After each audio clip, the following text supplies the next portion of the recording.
early on stages. Are you responsible for the deaths of any fictional characters?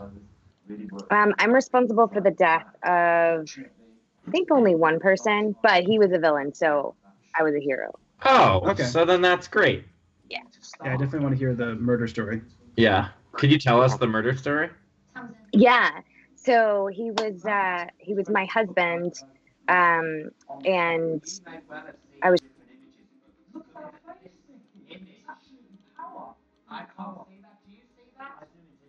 We live in an interesting time, you know?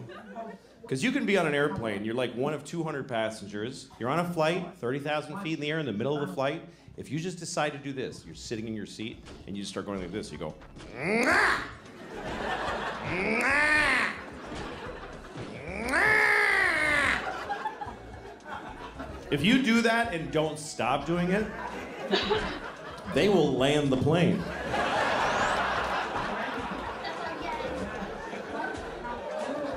You can will a plane to the ground without a weapon or a threat. You don't even have to do that much. You could just sit there and just start going, down, down.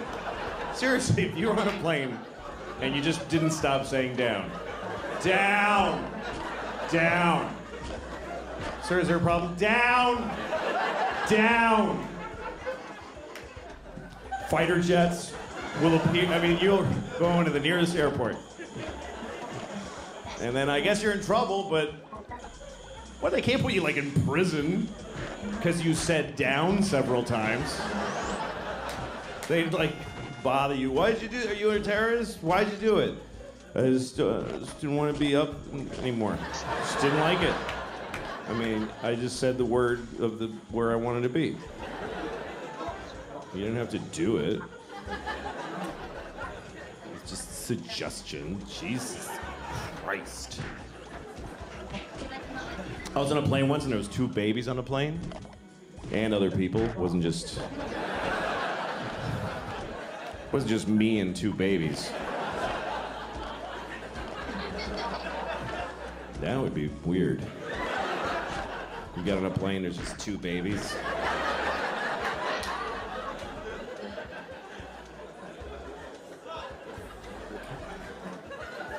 Come on, we're leaving soon. He's the pilot baby. I'm the other baby. No, it's all right. I'm not gonna. You babies have a good flight, but I'm gonna find another way to get there. Yeah, I don't like the way this was starting. Anyway, I was on a plane and there was these 2 babies and they're crying the whole time. Crying the whole flight, and that happens a lot. I don't think they knew each other, they're just crying.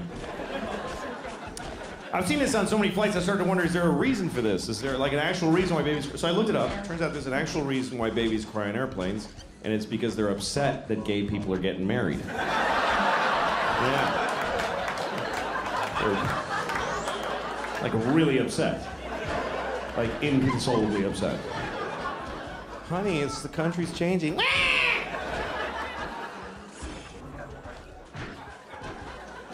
And I don't agree with them. I think if people are in love, they should get married. But they can't accept that. Because they're just, just being babies. Babies are selfish. They are. Babies are selfish. They just, meh. No baby ever goes, meh, but how are you doing though?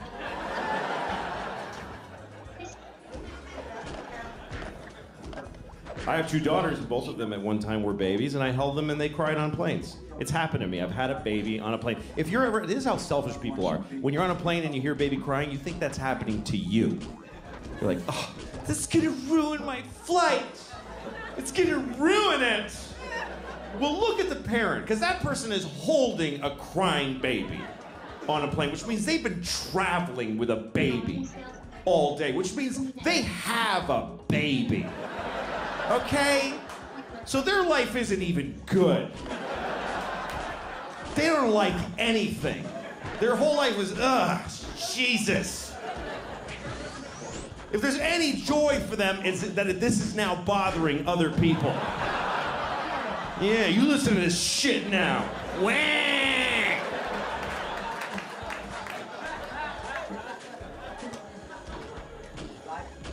I remember one time my baby was crying on the plane. She was really upset. And this guy, some businessman on the plane, because businessmen always think that every flight is a private plane of theirs that we're all like piggybacking on.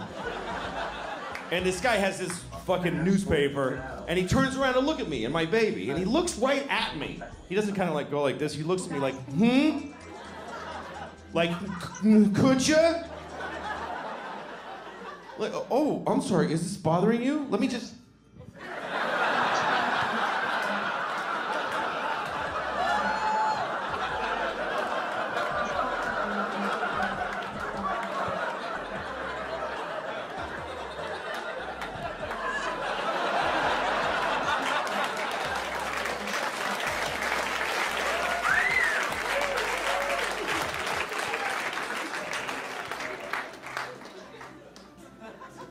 You all just clapped for a dead baby. You applauded a dead baby. Yeah.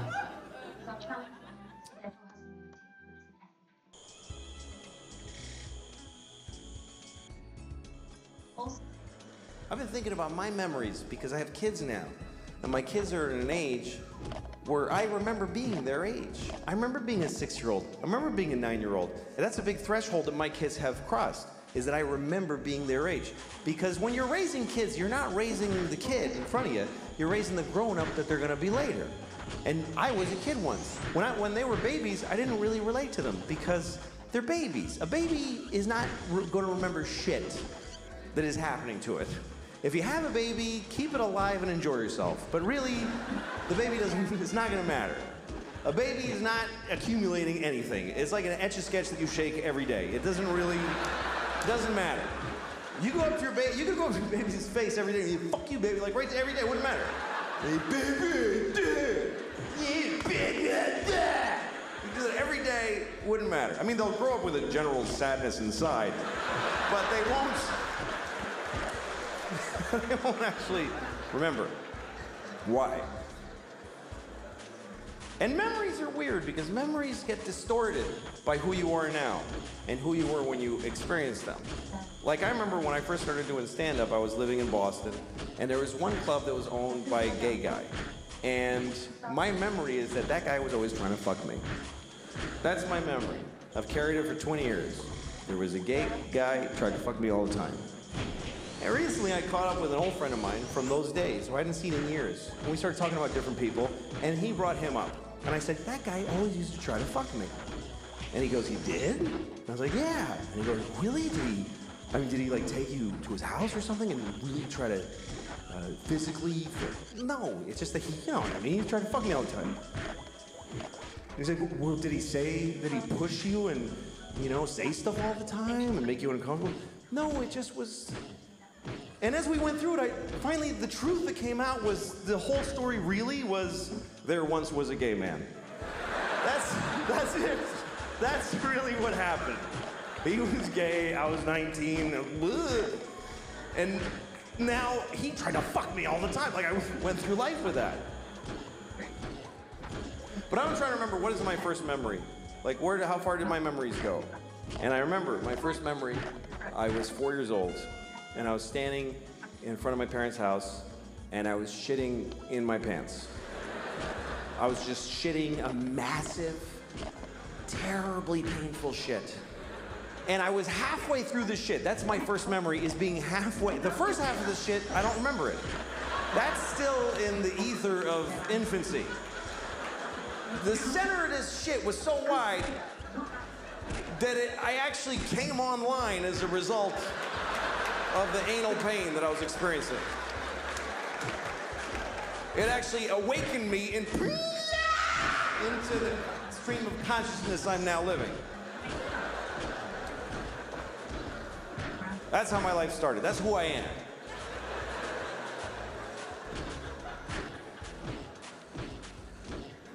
A lot of my memories I don't like. I don't like when I was a teenager, I hated all that time. I hated being a teenager. And then I discovered drugs. And then that's all I gave a shit about. I don't know how I'm gonna tell my kids. How the fuck do you compete with that? How do you take a miserable person with no control over their lives and tell them with a straight face, oh, you can't do drugs. You can't do that, baby. All drugs are a perfect solution to every problem you have right now. How do you beat that? Drugs are so fucking good that they'll ruin your life. I mean, that's how good they are. I can't do drugs now because I'm 44.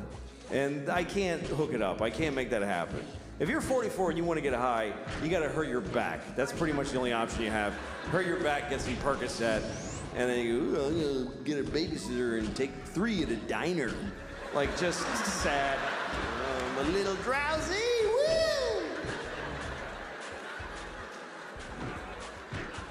I never really could have like I wish I was a drunk. Like that, I love romantically the idea of being a real drunk in my bathrobe all day. Everybody who loves me is always crying. He's destroying himself. I can't watch anymore. Shut up, then. Showing up at my kid's school play halfway through. You show who you are, baby! I wish I could be that guy. But I can't drink because I just get tired. I go to sleep. I don't know how people drink and then do shit.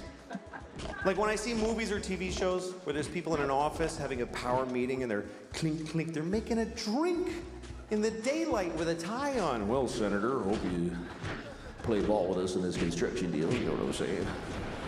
Yeah, well, I'll see what's in it for me. How is the next scene not all those people just lying on the floor like, oh, fuck. I can't believe I drank whiskey at noon.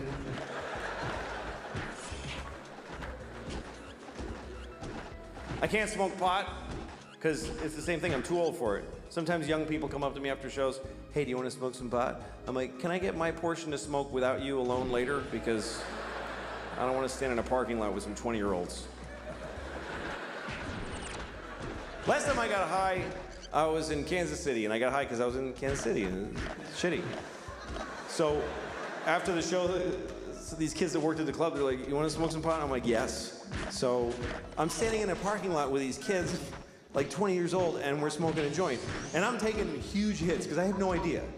I didn't know they've been working on this shit like it's the cure for cancer. I didn't understand the fucking technology that's gone into making pot so powerful. Because when I was a kid, you could just smoke a joint for a while. Now you take 2 hits and you go insane. It's not doable anymore. And I was taking big hits, like big 1970s jean jacket, Bad Company hits. Here come the jesters, 1, 2, 3. It's all part of my fantasy. And I'm like, yeah. And even the kid with the wooden hole of no ear, the absence of flesh in his ear with wood, I don't know what that is.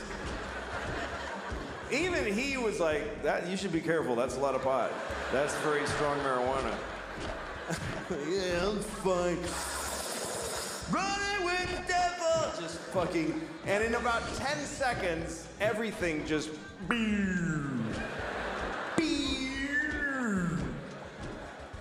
and I'm like, oh shit. This is an ordeal now. I'm not gonna feel okay for a very long time.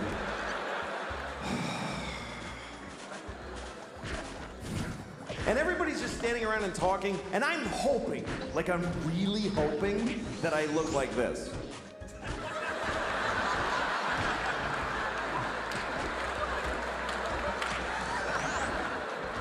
But I'm pretty sure that I was just scanning insanely.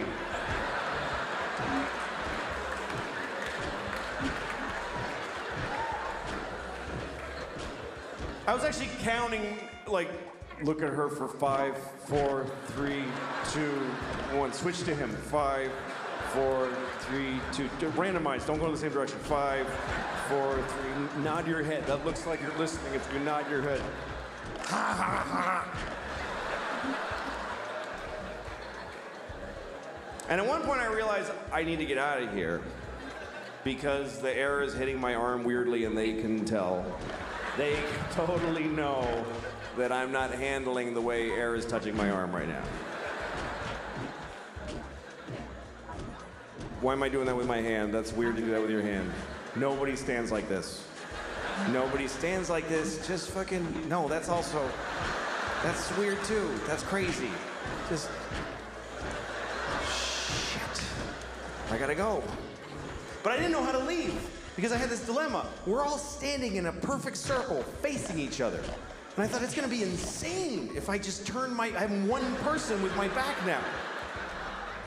Do I just back away like this and hope that they fill in? And then I thought, no, say something out loud to them that smooths the transition of you leaving. Okay, what do I say? Pick a thing to say. Goodbye. That's a nightmare. That's just goodbye. That's just noises. Finally, I walked away and I said, I'm leaving! And I know it was that bad because they all went, oh, shit, okay, all right. Whoa. Like, I'll never see those people again as long as I live. And then I had to get in a car. I forgot that I had rented a car and I have to drive back to the hotel. And I'm driving on this highway in Missouri. And at one point I realized, I think it's been about 25 minutes since I looked out the front window of this car. I've just been dealing with shit directly in.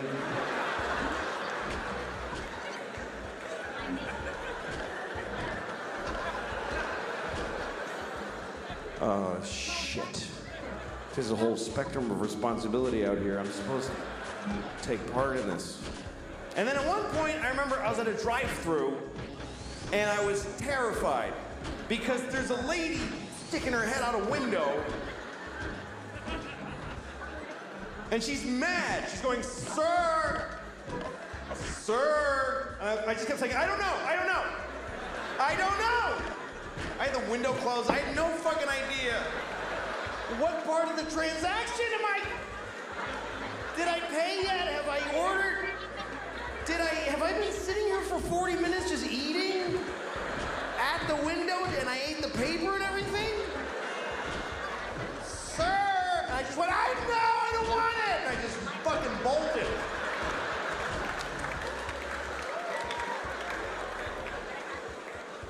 So I can't do that anymore.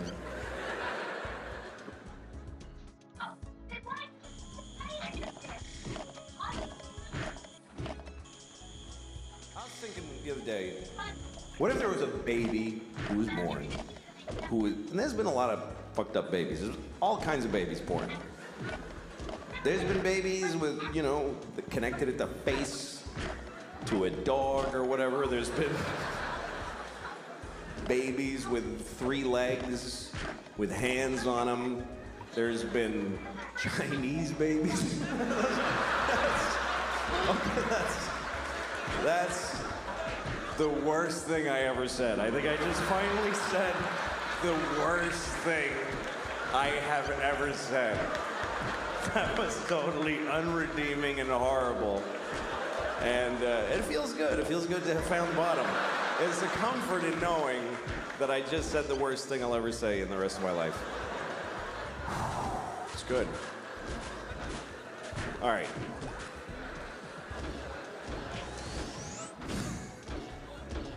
Yeah, I'm not a good guy. I am not.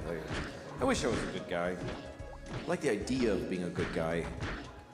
Sometimes I have an opportunity to be a good guy, but then I don't necessarily do it. I was on a plane once, and I was flying first class because I had a thing. I fly first class. Who cares? Just, that's the way it is. I'm not like you. I'm not. All the things you do, I do a better version of all those things. And it's only for another year at the most, believe me. It's not gonna last. It's been about 8 months. I got a year left, and then I'm back to being just like you. But for now, it's pretty good. So, I'm in a first class seat, and first class is so crazily better. It's so much better. You get a bigger seat, you get food, but also you get to sit and first, you get to sit before anybody else does. They sit you down and you get to just sit there with champagne and watch all the sweaty, just miserable, all the single moms hefting their stroller and the kid. And you're like, oh, that looks heavy and nobody's helping you. That's a drag. And you get to just...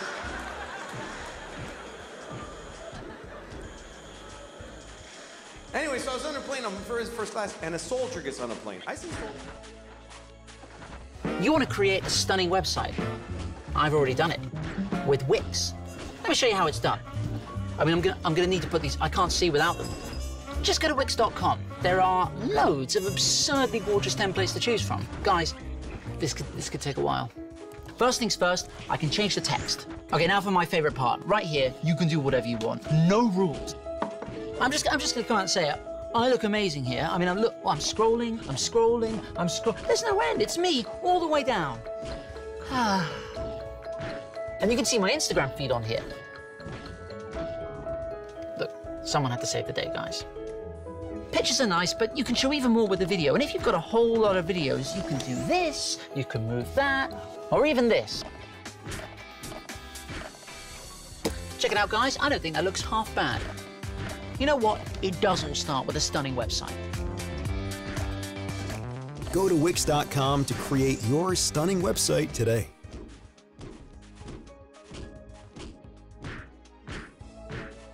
Anyway, so I was on a plane, I'm first class, and a soldier gets on a plane. I see soldiers fly all the time, because that's how they get to the war. They fly on a shitty airline. You think they get to go on a cool green plane with a red light? Go, go, go! No, they just go to Delta, and they just wait in line to go to a war. And they always fly coach. I've never seen a soldier in first class in my life. It could be a full bird colonel. He's between two fat guys in coach. And they're always nice. I've never seen a soldier get on a plane like, hey, I'm in the army. Fuck you. I have a gun. They're always like, oh, yes, sir. Thank you very much, ma'am. It's like having an extra flight attendant. They help everybody put their shit up. They're awesome. And every time that I see a soldier on a plane, I always think, you know what? I should give him my seat. It would be the right thing to do. It would be easy to do, and it would mean a lot to him. I could go up to him, hey, son. I get to call him son. Hey, son, go ahead and take my seat. Because I'm in first class, why? For being a professional asshole. I'm in first class because I talk about babies with big dicks. That's what got me my seat. This guy is giving his life for the country, he thinks, and so he has to sit. But that's good enough. That's good enough. The fact that he thinks it. I'm serious. He's fucking told by everybody in his life system that that's a great thing to do, and he's doing it. And it's scary, but he's doing it, and he's sitting in this shitty seat, and I should trade with him. I never have. Let me make that clear. I've never done it once. I've had so many opportunities. I never even really seriously came close. And here's the worst part. I still just enjoyed the fantasy for myself to enjoy. I was actually proud of myself for having thought of it.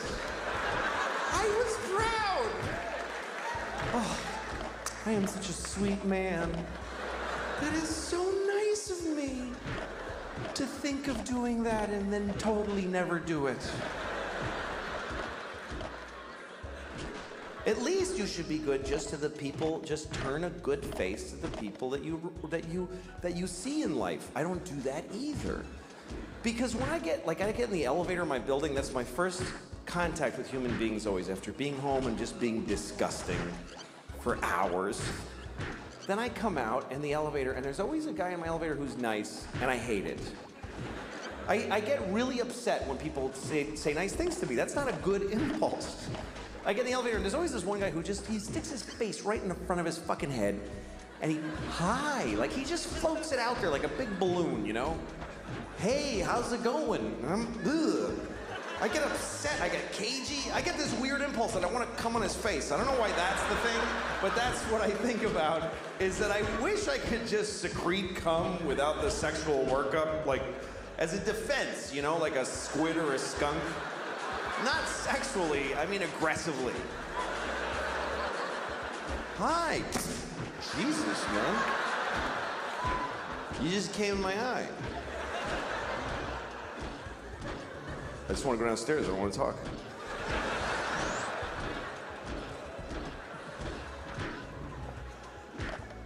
All right, this is going a little off the rails. I don't remember what I was trying to say. I'd like to be a better person. I would. I'd like to be a better person.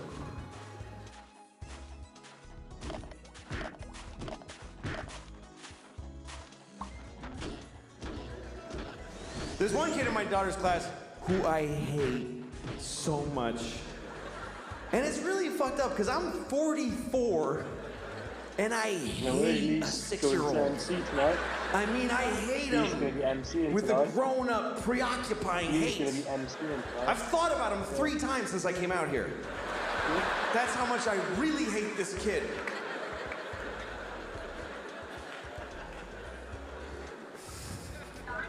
I'm gonna tell you about him, and I have to make up a name because he's a real child who lives in this city, so I have to make up a name in order to tell the story about him. His name is just Xanthopus. Let's just call him Xanthopus. Fine. Okay. He's in my daughter's class. They're in 1st grade. And when we take our kids to class, there's a little procedure. You bring your kid to school, and they have their backpack and their jacket, and they go to their cubby, and they take it all off, and they put it in the cubby. Then they take their the homework folder and their lunchbox and put them in the bins. It's those are their little responsibilities. You help them do it, so they'll blah, blah, blah, blah. But Jazanthopus, when he comes in, he doesn't do none of that shit. He just walks in and just sheds it all. He just...